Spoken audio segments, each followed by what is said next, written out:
Hi everybody, welcome back to my channel. I hope you're all doing okay. If you're new, welcome, my name is Claire. This is going to be a very different type of video to what you're used to seeing from me. It's all to do with my visit to a gynecologist a couple of months ago. This is back in October, November time. It's quite raw, as in you see me before I go into the appointment, you see me afterwards and my reaction where I'm quite emotional, and then you see me like the day or two afterwards as well, reflecting on what happened to me and my thoughts going forward. I'm going to be talking about the Mirena Coil. I had it inserted and a day later I requested to have it removed. I go into detail about the reasons why. I talk about my new diagnosis of adenomyosis. Initially I was told it was endometriosis. After I went back for my coil removal, the gynecologist confirmed, no, it's actually adenomyosis I have. They are very similar. Endometriosis has fibrous tissue growing outside of the uterus.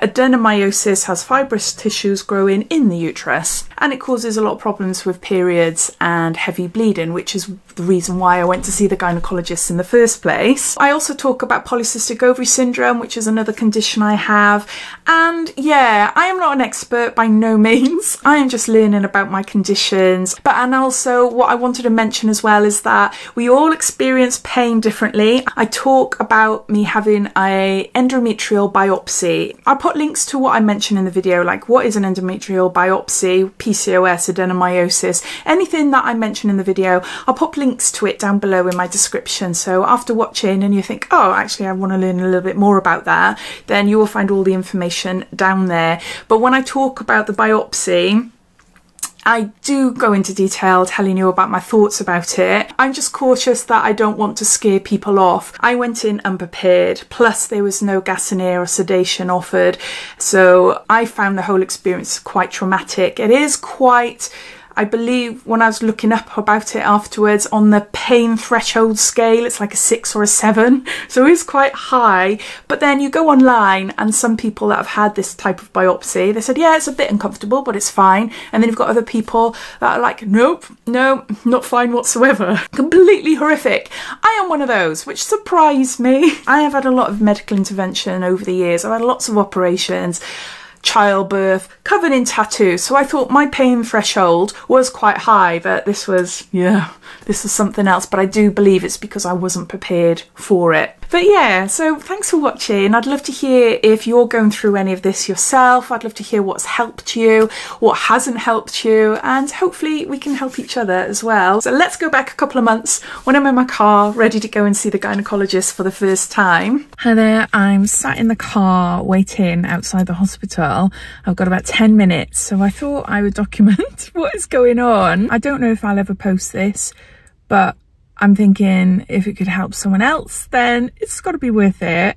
So basically I'm here to have, I'm assuming it's a biopsy. I've been on HRT for just over 18 months. And although it got rid of all my symptoms, my insomnia, anxiety, hot flushes, achiness, things like that, it got rid of them completely, which is amazing. But it brought back my period. Perimenopause can last up to about 10 years before menopause actually hits and your periods stop, which is why more and more women are going onto HRT to cope with the years, with the perimenopausal years where the hormones are all over the place and causing horrible symptoms. So before I started HRT, my periods were very, very irregular. They were coming every couple of months and very light. So they were on their way out. Well, that's what I thought anyway. I started HRT, bang, period started, and not just a normal period once a month lasting for a couple of days. No, I was bleeding and quite heavily about 3 weeks out of 4 weeks, which is not good. So about 2 months after being on HRT, my GP referred me to a gynecologist just so that I could be checked out, make sure everything's fine, and to work out why I'm bleeding so much and so heavy. It is now 18 months later and I'm now finally seeing a gynecologist. I've had 5 appointments. One of them I couldn't make, so I had to cancel it and rearrange another one, but 4 of them have been cancelled on me. 18 months of waiting, finding out why I'm excessively bleeding. The amount of bleeding has been reduced quite a bit. I seem to get a normal period where I get period pains, then I get a heavy bleed for a couple of days and then it tails off. But then for the rest of the month, I'm spotting. and some days could be heavier than others, but not enough that I'm flooding pads and things like that. But yeah, I'm bleeding all the time. There's only a couple of days a month that I am not spotting. That's high risk. High risks of polyps, which can turn cancerous, and fibroids. I've also got polycystic ovary syndrome, and it gets worse during perimenopause and menopause, apparently. I might have cysts there. I don't know. It's not normal anyway. Plus, I'm at higher risk of developing female cancers than the average person, because when I was in my 20s, I developed a malignant melanoma, which is a form of skin cancer of the mole. And when I was seeing a doctor, he was saying that there's a few forms of skin cancer, but the malignant melanoma is the one that is the nasty one. Then my auntie unfortunately had it a couple of years after me, and she died from it. But having that increases your risk of female cancers, breast cancer and cervical cancer, etc. And if you have any of those cancers, you're at higher risk of developing a malignant melanoma as well. Not to say that you go on and develop it, but you're in that higher risk category. The fact that I've been waiting over 18 months to see a gynecologist, to have a scan, essentially have a scan to see the thickness of my womb lining, to find out what's going on, if there's cysts, fibroids, polyps, whatever. If there are, then they have to be tested for cancer. It's absolutely disgusting. It is really, really disgusting. I understand the NHS is going through a tough time, but it just makes me really angry, but really upset as well. Oh, I've been told that this is quite a painful procedure. I can't remember the name of it. I will find out and let you know. And they will probably offer me gas and air, but we'll see anyway. Right, I've got to go. Wish me luck. I've just come from there. And I'm a bit of an emotional mess. Everything's fine so far. Everything's fine. I don't know why I was so emotional, and I was crying, and I'm still emotional now. The gynecologist was brilliant. He was so lovely, and the assistant was so lovely. Really, really nice. He did an internal scan, and it turns out that the lining of my womb is quite thin. He says that my uterus is full of fibrous mass, the sort of thing you see with endometriosis. I'm not too sure actually, because my mind is all over the place, but he says, yeah, instead of having a nice looking uterus, mine is all like blobby. I don't know. Oh, I'm going to be Googling that later, no doubt. Besides the excessive bleeding, then he seems okay with it. He wanted me to go on the Mirena Coil, and I was like, nope, nope. Partly because I was terrified of having it done, because I've heard that it's really painful to have done.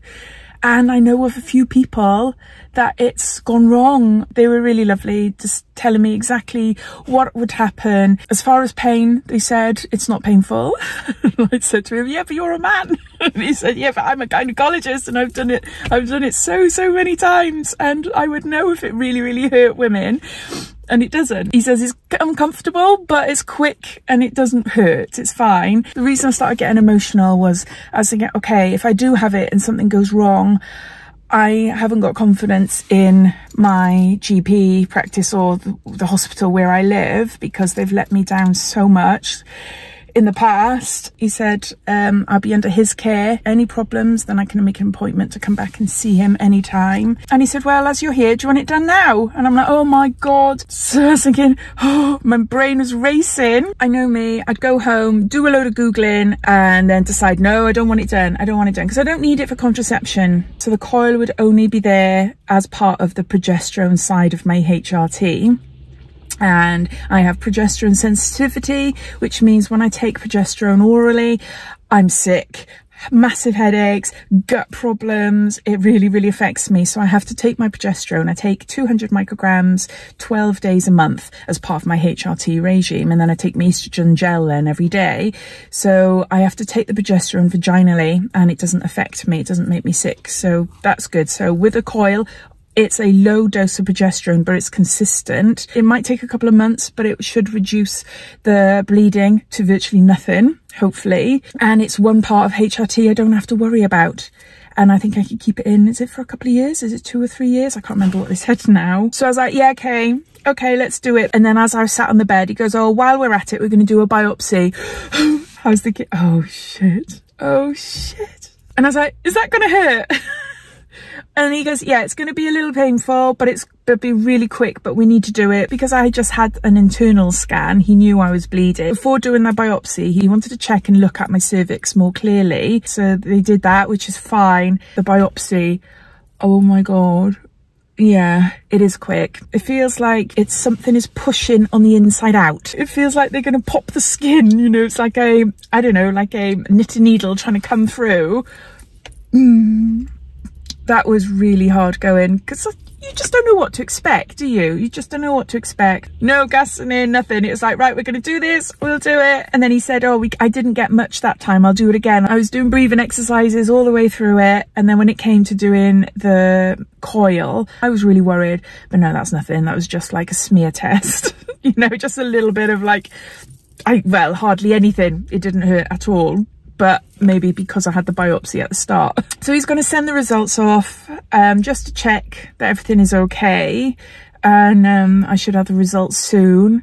But yeah, I've got the Mirena Coil inside me. Hopefully that is it. The results will come back all clear, all fine. I've got a mangled uterus. He says he's not worried about it, but I don't know what that means. Not mangled, you know what I mean? It's a blobby uterus then that looks like a presentation of endometriosis, I think that's what he said. It's all fibrous anyway, all fibrous tissue. I'll next update you with my results and I'll let you know how I'm doing with the Mirena Coil. Yeah, hopefully I'm okay. Hopefully, fingers crossed anyway. Because I got progesterone sensitivity and I am terrified of it affecting me.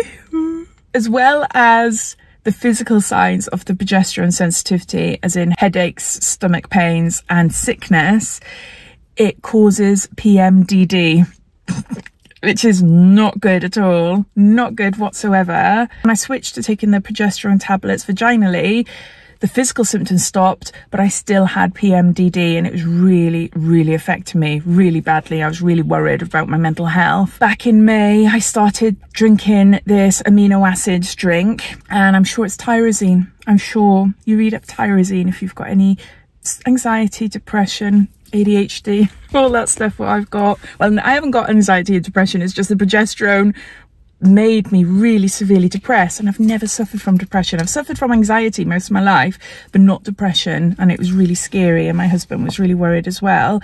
But since taking this amino acid drink, no problems, no problems.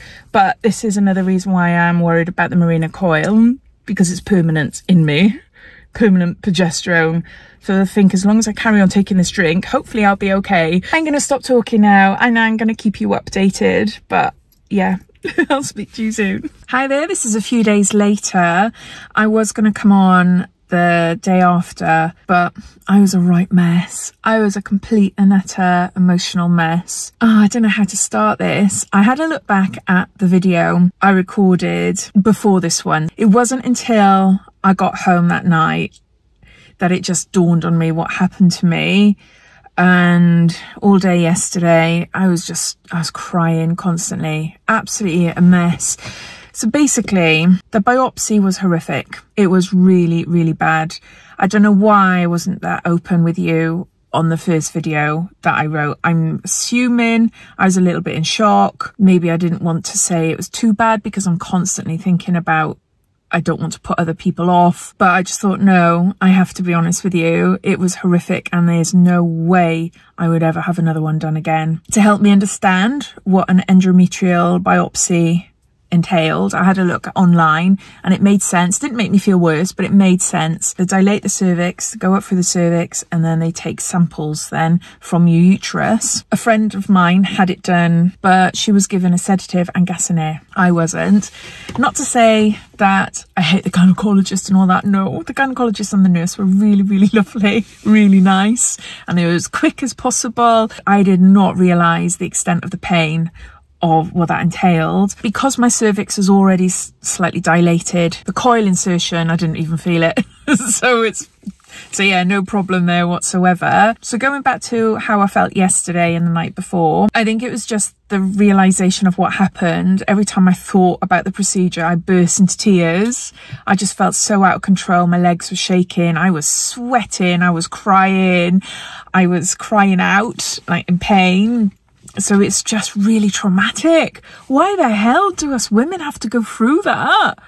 And I know I've seen online, you know, some women are like, yeah, it's fine. How can it be? They're taking chunks out of your uterus. You know, it's not like, Anyway, it's done. I'm waiting for the results. But then I started Googling, what the hell is a Mirena Coil? Which I should have done beforehand. But then saying that, I've always been adamant, I never want a coil. Never ever want a coil. I have not used contraception for years, probably about 20 odd years, because of my polycystic ovary syndrome. I didn't want to mess. I didn't want to mess with estrogen, increasing estrogen dominance in my body. I didn't want to mess with any of that. So I was like, nah. So me and my husband used to use condoms. But as soon as my last son was born, he had the snip. So that's what, 14, 15 years ago. I've always been offered the coil. Oh, have the coil. A coil will be good for you. Be really great. Better than the combined pill and all that stuff. And I can see why. Obviously, it does make sense. But no, I've always like, the thought of having something inside me. No, so I've always been adamant. No hormones. I don't want any hormones. Roll on now. I'm 47. Perimenopause hit me when I was about 42. I went on to HRT at 45 and I'm still on HRT now. I really looked into it. HRT is not like taking contraception. You know, you take contraception when there's nothing wrong with your hormones. You take HRT to replace what your body's not making anymore. So it's completely different. So it's not strong and the progesterone is body identical. And I take that 12 days out of every month. And then estrogen. Cut a long story short, I did my Googling yesterday. What is this Mirena Coil then? It's a synthetic form of progesterone. So if I'm known to have side effects with bioidentical progesterone, which is thankfully now under control, what's not to say that if I have a synthetic form, which is known to increase side effects a lot more than bioidentical, was not to say that the amino acid drink won't work for me anymore and then the PMDD will come back. But because it's in me constantly, I don't have a break from it. So I was worried about that, thinking, oh my god, okay, so it could bring back the PMDD and I have it permanently. Then I looked into it as far as affecting hormones. Now, I can't remember the exact wording for it, but the synthetic progesterone contains progestin. It either aids androgens or increases androgens or something like that. So which is why a lot of people, which I wasn't aware of this, which is why a lot of people on the coil, Mirena Coil, have problems with weight gain, hair loss and acne. These are all things I am struggling with big time at the moment because of my polycystic ovary syndrome. I used to be on a medication called spironolactone, which is amazing. I was on it for 8 years. That reduced my androgens.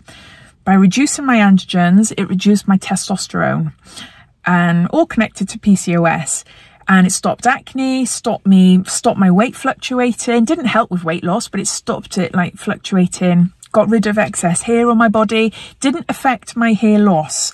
But since I've come off it, because I wanted to try a more natural route, since I've come off it around May, June time, my hair is thinner. You can't probably see, but I got loads of makeup on, but I'm developing lots of acne and all over my neck, which is really disgusting, behind my ears, really bad. I have to wash my hair every single day if I want to leave the house and see people. So I'm really struggling with my androgens. So having a Mirena Coil, which supports androgens or increases them, it's like, oh my flipping word, am I going to put more weight on? Am I going to have more acne? Am I going to lose more hair? So that, as well as the chance of me developing PMDD, none of these things are not guaranteed. It might not, it might not, but because I've got polycystic ovary syndrome, there's a high chance that this will happen to me. And I just thought, I can't do it. I was so upset that I didn't know what the Mirena Coil was, really. I know it's a form of progesterone, but that was it. But I'm so upset with myself that I didn't say no. Let me have a think about it. It was done quickly in the clinic. It was like, right, I think because you got showing signs of endometriosis, that's probably causing the bleeding, then the coil will really help with that. And it does. It helps a lot of women control the bleeding. But I felt that I was like, oh my god, shock of having endometriosis, which I never knew I had. Piled with shit, what am I going to do now? Oh my god, what does this all mean? What's this? So I agreed to it. And yeah, yesterday was so emotional. I just felt awful. I was in a lot of pain, a lot of cramping. And the stomach, my God, the bloating was really, really bad. Not so much bleeding, just spotting. So that was good. I was expecting lots of like a full-on period, but no, there's only been a bit of spotting. But the bloating and the cramping, that's been ongoing. It's better today, but it has been ongoing. I rung up my doctor's surgery and I said, I've had a coil fitted and I want it removed. How do I go about doing it? Well, they said there's only one person in the surgery that can do it. I've got to wait 4 weeks to have an appointment with her. It's a consultation. And then if she agrees to it, what the heck? If she agrees to it, don't I get a say? Then I have to make an appointment, a double appointment, and the next time I'd be able to do that, they had a look in the diary, would be the end of January, something like that. So I was so upset, so upset. So I decided to ring the clinic, which I should have done in the first place. Rung the clinic that I went to because it's separate from my GP, the gynecology and everything. So I rung the clinic, spoke to a receptionist. They said, right, she said, okay, how long have you had it in? I was like, a day. Like, oh, you poor love. Okay, don't worry. I felt such a fool. I've only had it in one day and I just want it out. So she said she'll get in touch with a nurse that was with me on the Tuesday and she'll get her to ring. And she rung then and she was so lovely. She goes, yeah, she says, not a problem. She said, you know, you were put not so much under pressure to have it, but it was like very quick. It's like, this is what would benefit you. Let's do it. And I was like, and she said, I know you didn't want it. She says, so don't worry about it. So I'm going in next week to have it removed. I could have gone to Aberystwyth. Aberystwyth is what, an hour and a half drive away from here. I could go there on Saturday. It's now Thursday.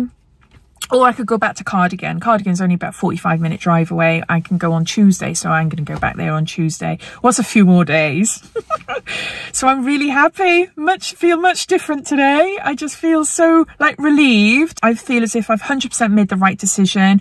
I just don't want to wait and see because the chances of me having these side effects are really high and I just don't want to wait and see. As far as the bleeding, well, gosh, I don't know. I don't know what's going to happen. Today, even though I'm happier, I have got a thumping headache and I feel shattered. I feel absolutely shattered. I don't know if you could tell from my eyes. I don't know whether that's because of me being so emotional yesterday and all the crying I did and the procedure I went to, which is like a minor surgery, isn't it? I don't know whether that's just catching up. Could the progesterone hit me already, as in making me feel tired? And you know, the sort of things you get when you first start taking medication. The way I feel is like when I first started taking antidepressants a couple of years ago, for the first week or two, really fuzzy, horrible headaches and shattered. That's exactly how I feel now. But I'll know more over the next couple of days. But I got a feeling it's because of, like, I had a really bad emotional day yesterday. So I'll keep you updated. Probably we'll have a bit of a chat when I go to have the coil removed, and I'll let you know. It's now been a few weeks since I've had the coil removed, which I'll talk about in a little while, but I wanted to wait until I had my results back from the endometrial biopsy, just so that I could either finish this video or I knew I had to continue with whatever happened next.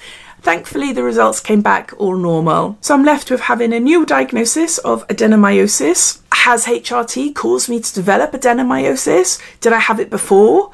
Have I had it for years? I don't know. The last time I had an internal scan was probably about 13 years ago, something like that, and it wasn't picked up then. I don't know. I would love to go back to the gynecologist and sit down and have a chat with him, because I didn't have much time when I went back to have the coil removed, so I'm still full of questions. But I've had a letter now to say that I've been discharged, and if I have any more issues, then I have to go through my doctor to refer again and go all down that path again. So basically I'm left bleeding most of the month, then I'm not.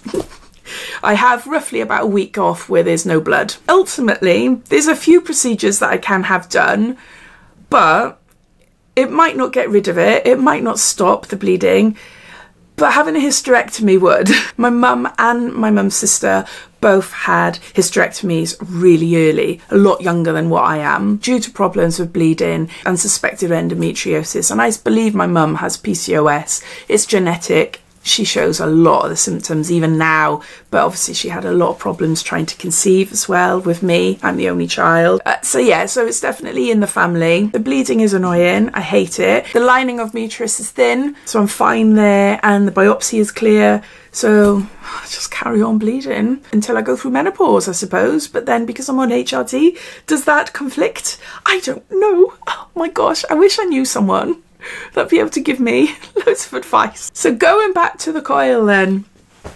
So I had it removed. I went to the doctor. My husband took the day off work because he knew I was so stressed last time.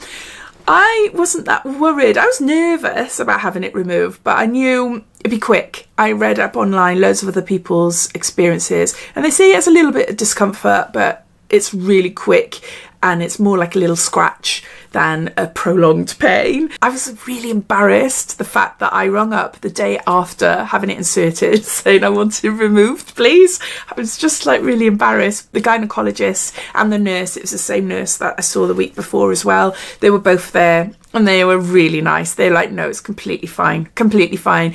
They acknowledged that it was sort of on the spot decision and I hadn't had any information about it and all that. They did ask me, the gynecologist did want to know why. And I said, because I found out when I got home the Mirena Coil is androgenic and it doesn't contain natural progesterone. Androgens have been a huge problem for me with my polycystic ovary syndrome. At the beginning of the year, my testosterone was through the roof. I was on medication to try and control it. So the Mirena Coil, even though out of all the contraceptions you can have, the Mirena Coil as far as androgenic level is low. It is low, but it can increase weight in some women, it can cause hair loss in some women, and it can cause acne in some women. All of these problems are what women with polycystic ovary syndrome can have. Not all of them do, but they can do. I do. I'm one of those women that do. So when I found out that it's androgenic, and I've been trying my hardest all this year to bring my testosterone and sort out my androgens this year, which I have done, there's no way I wanted to put something inside me that's going to mess with my androgens again. The gynecologist was like, yeah, no problem. No problem, I can understand why you didn't want it. He acknowledged the fact that, yeah, that could happen to me. I could put on weight, have acne, lose my hair. But he says that the chance of it is slim. But again, I just didn't want to take that chance. Not when I'm already predisposed to having these issues anyway. So removing it was really quick. Although saying that, oh my God, I wish he hadn't have done this. I got ready, legs up in stirrups, you know the scenario. In order to get it out, there is a little string that they can see in there. We put the spectrum in and he's like, oh, I can't see the string. Instant dread. I was thinking, oh shit, I've read about this. I've read about this. This means they're going to have to open up my cervix and have a look around my womb. And I was like, oh no, I'm not prepared for this. And they goes, oh, there you go, it's out. I thought, oh, for God's sake, God's sake. And it's like a little pinch, a little scratch. So no pain. It was bearable, really quick. But the fact he said, oh, I can't see your string. And then for a split second, then me thinking, oh God. And then he said, yeah, it's out. He shouldn't have said that, should he? Shouldn't have said it, but anyway, it was quick, over and done with. And that was it. We just talked about then, like, I'll receive the biopsy results soon, and we'll go from there. Thankfully, all clear, all good, but I'm still left bleeding. But then now I've got this adenomyosis condition because I've always suffered really badly with painful long periods all my life. Thyroid medication has helped as well, and I was on an androgen blocker, which is spironolactone. That really helped as well with the pain and like the heaviness of my periods. So a bit of a long one, but I just wanted to share my experience. We are all different. We all experience pain differently. What's come from this is that I wasn't prepared. I wasn't knowledgeable enough. I didn't look up endometrial biopsy. I looked up biopsy, but maybe there's different types, I'm not too sure. But, you know, some people say, yeah, it's fine, a bit uncomfortable, but it was fine. Some people are absolutely screaming in pain. And most people have sedation or gas in air. I wasn't offered any. So just see now, see how it goes. Thanks for listening along. Please let me know if you've been in a similar situation to me, or if you are in the same situation to me. I'd love to know how you're dealing with it all, how you're coping, and what you found the best way to help yourself. I'd love to hear. So thanks for watching, and I'll see you in my next video. Take care. Bye.